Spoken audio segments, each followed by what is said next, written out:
A crisis is developing tonight over the system to make it easier for Auckland commuters to use public transport. The city's bosses have called in lawyers to look at claims Auckland's biggest bus operator will fail to meet a deadline for a new $98 million integrated ticketing system. Political editor Corin Dan has more. Using public transport in our biggest city isn't so super, and plans to have one smart card to rule them all is in turmoil. Key bus operator NZBus running way behind schedule. Mayor Len Brown is not happy.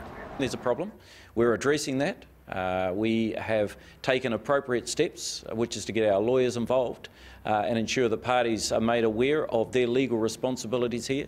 So how did it get to this point? In 2009, French company Thales won the contract for a universal smart ticket you can use on trains, buses and ferries. The following year, rival bidder Snapper was allowed to run its card system in Auckland, but only if it was on buses run by its sister company NZBus, and on the condition the cards were made compatible with the Thales system by November this year.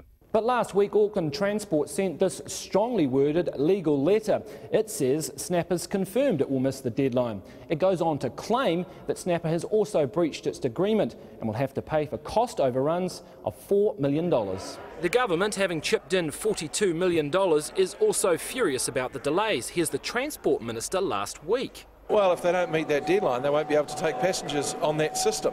Labor says it's vital a resolution is reached as pulling the buses off the road, as signalled by Jerry Brownlee, is not practical. If they were taken off the route overnight, public transport would cease to exist in Auckland.